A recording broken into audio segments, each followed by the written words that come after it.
Cassie is a young girl living in LA. A little bit perky, but pretty anyway. Bon, bonjour Hervé. Bonjour. Merci d'être avec nous pour la toute première de l'émission Rock Interview. Alors, pouvez-vous présenter en quelques mots pour ceux qui ne vous connaissent pas, même si dans le milieu, on vous connaît?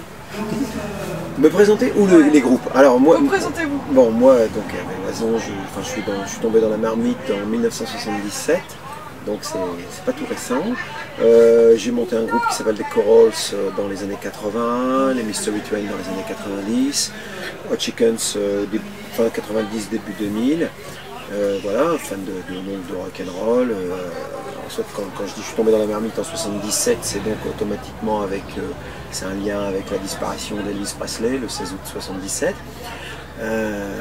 Voilà, donc je suis un peu dans le milieu depuis pas mal d'années. Et puis on a des nouveaux groupes aujourd'hui. On fait cette musique donc depuis plus de 30 ans maintenant, je crois que c'est à peu près ça. Je crois même que l'année prochaine ça fera même presque 40 ans qu'on fait du rock'n'roll, du rockabilly, un petit peu de blues, un petit peu de rock and blues. Voilà, et depuis peu on a des choses on va dire qui sont en train un petit peu de se révéler, comme la formule Jack Calypso and his Red Hot. Enfin, quand je dis depuis peu, ça existe depuis 2009. La formation, on l'a créée en 2009. Puis Wild Bully Combo, on vient récemment d'enregistrer un album avec Archie Luker. Plein de projets, donc voilà un petit peu. Je sais pas si ça répond à tes questions sur le... Voilà, mais bon, je suis un passionné de rock'n'roll donc depuis 1977, enfin, depuis l'âge de 13 ans. D'accord, donc c'est ce que j'allais vous demander après, vos premiers rapports avec la musique, mais du coup c'est quoi qui vous a inspiré, quel musicien Alors en 77 c'était automatiquement à 13 ans, alors qu'on était dans une ère différente musicalement on va dire, c'était effectivement de voir Elvis pour la première fois en télé, à l'occasion de la tragique disparition d'Elvis bien sûr, mais et derrière ça j'ai commencé à écouter Gene Vincent, Eddie Cochran, Buddy Holly qui fait partie d'ailleurs des artistes que je préfère, Buddy Holly ou Little Richard. Et puis après on creuse, on gratte et on commence à découvrir des artistes un petit peu plus underground. Ça commence avec Johnny Burnett, puis on commence à arriver sur à collectionner des compiles comme Bison Bop, White Label, où on découvre des gens qui sont complètement inconnus dans le milieu rockabilly. Un des artistes que j'aime bien, c'est Azila Kings, qui a été voilà, bon, ce côté un petit peu primitif, destructif, la folie d'Azil. J'allais vous parler de vos influences musicales, mais du coup comme Azila Kings, j'imagine qu'il pourrait être Chicken. Oui, dans les Hot, il y a un petit peu toutes les influences. Les Hot, ça a été, voilà, ça démarrait très 50s, c'est parti plus pub rock and roll. Moi, j'ai toujours pub rockabilly, pour pas parler de pub rock, c'est-à-dire Dr. Feelgood ou des groupes comme ça.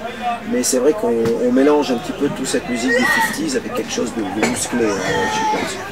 Maintenant, ça nous arrive de jouer très 50s avec les Hot. Les premiers albums étaient consacrés à Gene Vincent ou même encore Little Richard, ou même le premier album de compo qui s'appelait Done, Dirty and Damned était très 50s quoi.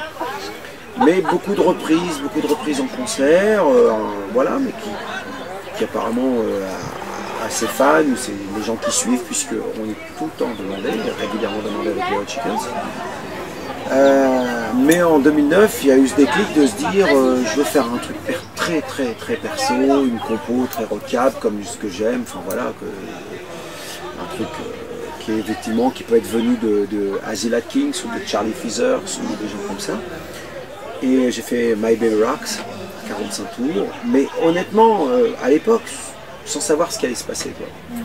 Le 45 tours est sorti, très vite on m'a dit c'est joué là, on m'appelait même on me disait putain c'est joué au Viva Las Vegas, le 45 tours est joué au Viva Las Vegas et tout.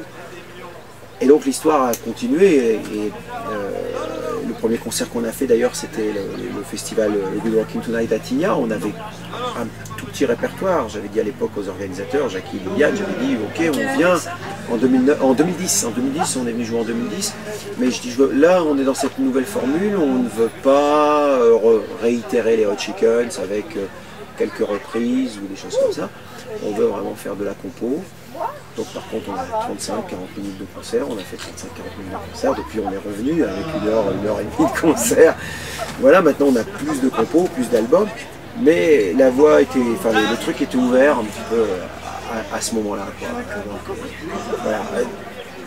Ça c'était toutes les influences très rockabilly, de tous les trucs que j'écoutais, je disais tout à l'heure, Bison Bop, White Label, des trucs très 50s, mais que je remettais pas forcément dans le band Hot Chickens, parce que j'écoute aussi d'autres choses, et je mettais des choses beaucoup plus rock'n'roll 60s quelque part, un petit peu Black, Bo Diddley, Chuck Berry, Little Richard, puisqu'on a fait le album consacré à Little Richard.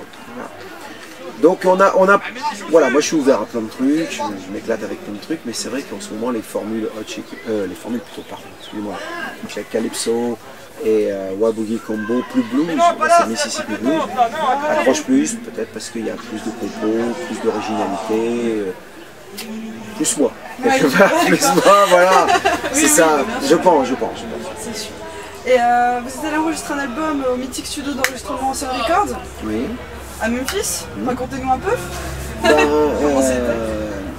En fait, c'était un rêve de gamin et combien de fois je me suis dit mais quand est-ce que je vais aller aux States ? J'avais 49 ans, 48 ans, j'étais pas encore parti aux States.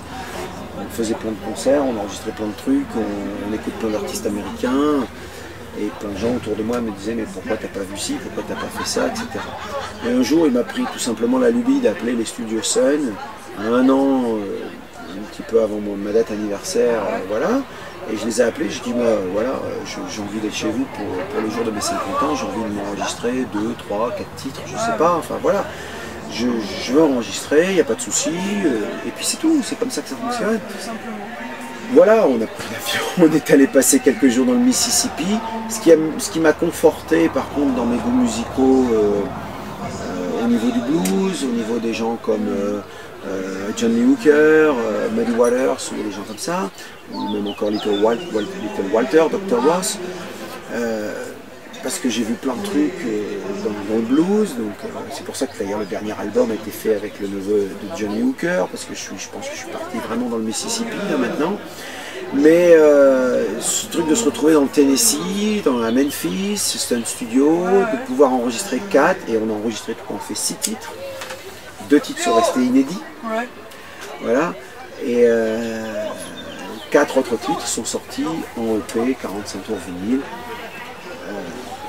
Donc ça c'était la première expérience, mais on l'a réitéré, parce que quand on nous a invités à venir jouer au festival Viva Las Vegas, on se dit c'est si facile de prendre un avion et de retourner au Studio Sun, et là j'avais toutes les... Combien de temps après du coup ? Un an après, j'avais tous les musiciens avec moi, parce que quand j'ai fait le truc j'étais tout seul, hein, c'est-à-dire qu'on a mis les instruments, dans le nord de la France, dans un studio, on a renvoyé les bandes chez Sun, Sun a mixé, c'est Sun qui a fait le mix, on a fait le master, enfin voilà, ce sont des termes techniques, mais pour les gens qui connaissent un petit peu comment ça marche, voilà comment on a fonctionné sur le premier 45 tours.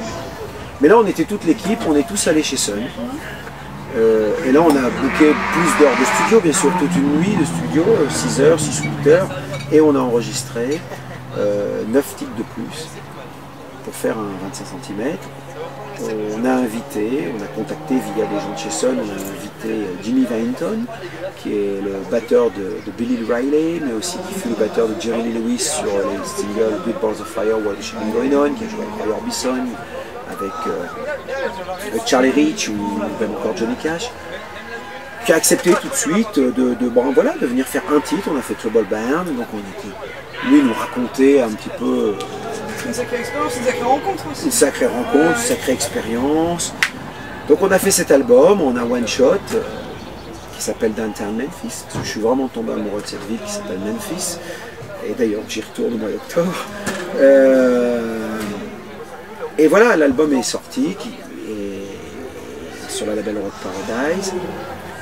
Mais à la file de Memphis, je suis allé visiter le Mississippi, on a joué au Duke Joint Blues Festival de Clarksdale, où j'ai rencontré des bluesmen qui avaient 70 ou 80 ballets, enfin des trucs extraordinaires. Et moi, le Mississippi, le blues du Mississippi me parle beaucoup, et j'ai eu cette chance de faire la rencontre un petit peu plus tard en France, parce que maintenant il habite en France, enfin depuis peu, du neveu de John Lee Hooker, Archie Lee Hooker, et on a fait un album qui s'appelle Vance Mississippi, plus du coup la tendance blues. Mais voilà, c'est plein de rêves qui se réalisent entre Sun, entre Art Chili Hooker, etc.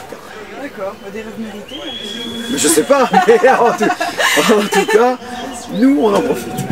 Et est-ce que vous avez des projets à venir ou déjà finis ensemble ou en solo, quelque chose un peu d'autres projets que... Alors, mais les projets, il y en a plein. Les projets, il y en a plein. On vient d'enregistrer. Bon, là, on s'écarte un petit peu de la scène rock-cap, puriste ou blues ou Mississippi, mais comme je suis en train de faire un album avec Victor Huganet autour d'Eddie Cochrane, je fais tout simplement la basse là. C'est bon, voilà, backing.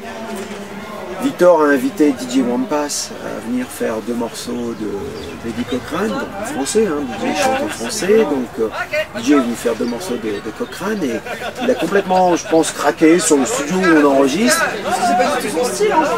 Oh, bah, il a démarré quand même dans les années 80-90 avec un groupe psychédélique qui était quand même assez puriste, je pense, au départ. Après, les choses ont évolué, changé, on connaît l'histoire. Mais en plus, je pense que c'est quelqu'un qui est foncièrement rock'n'roll au fond de lui. Quand on voit un petit peu comment il rejette tout ce mécanisme du showbiz, entre sa maison de disques, Universal, qui fut à l'époque, bon, je ne vais pas rentrer dans les détails, ça c'est sa soupe, c'est lui qui doit parler de ça, mais bref, il est arrivé dans le studio et je pense qu'il a aimé le studio, l'ambiance, la façon dont on a enregistré ces 2 morceaux d'Eddie Cochrane. Et c'était le soir même ou le lendemain, on avait un SMS, que ce soit Victor ou moi, en disant mais moi j'ai une idée, je veux faire un disque de country québécoise. Country québécoise. Country québécoise. Et avec vous dans ce studio, là dans le nord de la France et tout. Et donc on vient d'enregistrer l'album avec Didier, quoi. Donc les projets s'enchaînent, se ressemblent pas, mais restent très rock'n'roll. Parce que Didier, moi je lui ai amené ma touche de slap très rockabilly, même si on joue des choses un peu plus chansons québécoises comme La complainte du phoque en Alaska. Mais à la façon Didier, et ça me plaît quoi. Et donc ça c'est un projet qui va aussi aboutir, le projet avec Archie vient de sortir.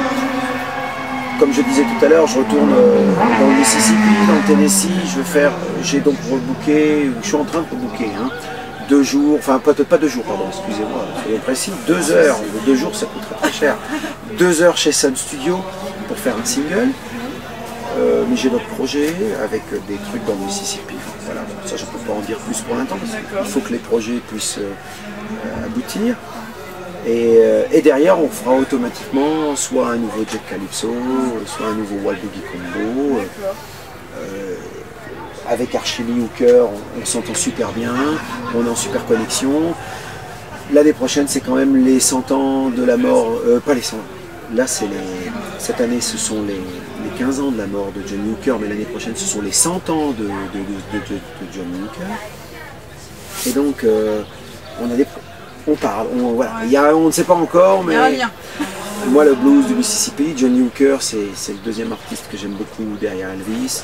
Et donc travailler aujourd'hui avec Archie me permet de dire je vais conduire les rêves encore plus loin, aller au bout, pourquoi pas rencontrer la famille de Hooker et enregistrer dans des studios en Californie, dans les studios où on enregistrait Archie Hooker.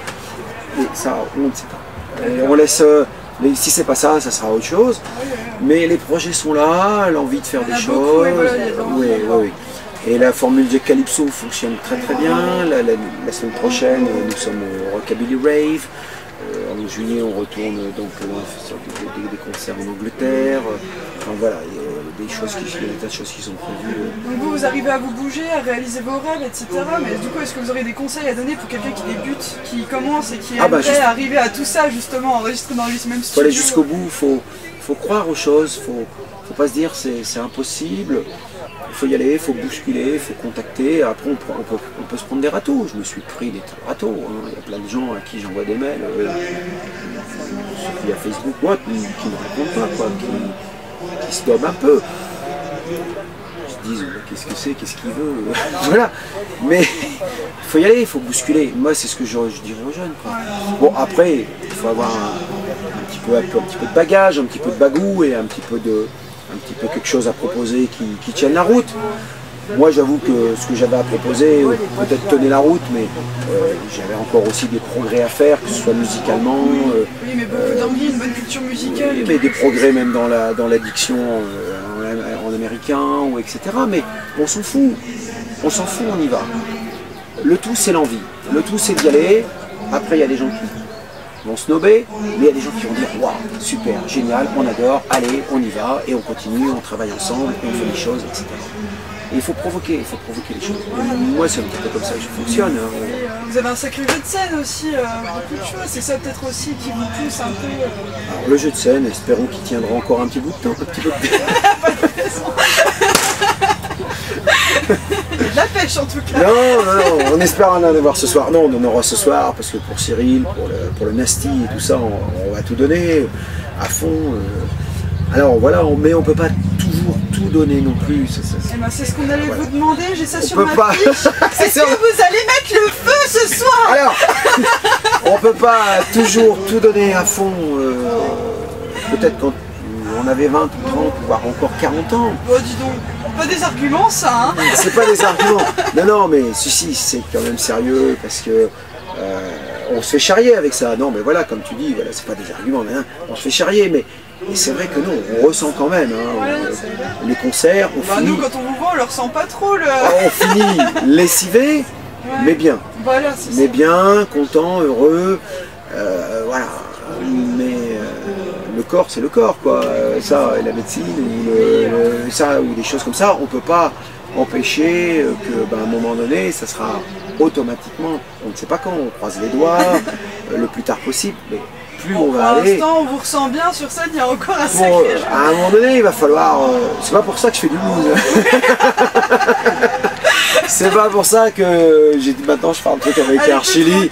On est assis, voilà. Pourquoi pas? C'est aussi une option, c'est aussi une direction. Parce que l'important c'est l'intention aussi. C'est ce qu'il y a là. On n'est pas obligé de se rouler par terre pour convaincre. On n'est pas obligé. Voilà, on le fait. Mais demain, peut-être qu'on ne le fera pas, mais on essaiera toujours de donner, de convaincre, d'amener les gens, le public dans notre univers, qu'il soit blues, rockabilly, country, billy, enfin voilà. C'est le principal. Voilà. D'accord. Alors je ne sais pas si j'ai répondu à toutes les questions. C'était au top. Est-ce que vous avez quelque chose à ajouter, un dernier mot comme ça, quelque chose qui vous viendrait? Non, qu'est-ce que je pourrais... Enfin oui, on peut ajouter un dernier mot, mais là on a déjà donné un petit message pour tous les jeunes. Voilà, mais bon, les jeunes ils n'ont pas besoin de nous, parce que les jeunes groupes, ils vont nous damer le pion, ils vont nous mettre un pied dans la tombe, parce qu'ils ont les dents, parce qu'ils ont quelque chose de plus que nous. Et ça, non mais ça je le sais, on croise des groupes de jeunes, il y a quelque chose tout de suite, c'est normal, il y a une espèce d'insouciance. Alors ce qu'il faut, c'est justement de ne pas la perdre. Parce qu'à un moment donné, quand on commence à la perdre, on commence à avoir les méninges qui travaillent, et du coup on commence à faire un truc chiant. Voilà, c'est ça. J'espère que j'ai pas fait une interview chiante. C'était au top. Parce que, voilà, c'est ça, c'est que quand on commence à lire, donc à un moment donné, on est dans un cadre et on peut plus sortir du cadre. Moi, voilà, donc s'il y a un dernier mot, il faut sortir du cadre, quoi. Il faut y aller, il faut vivre les choses comme on ressent, et puis voilà. Et puis ceux à qui ça ne plaît pas, et tant pis, on s'en fout. Mais je pense que vu comment ça fonctionne maintenant, il y a pas mal de gens qui ont besoin de ça, qui ont plus besoin de blablabla, de machin, de trucs carrés. On veut des trucs de vrai, quoi, vrai, dans tout, la musique, la bouffe, etc. La voiture. La voiture. Ah mince, on est entouré que d'Opel et de Nissan Micra. D'accord, merci beaucoup. Merci, merci, merci. Génial, merci beaucoup. Merci, ciao, bye bye.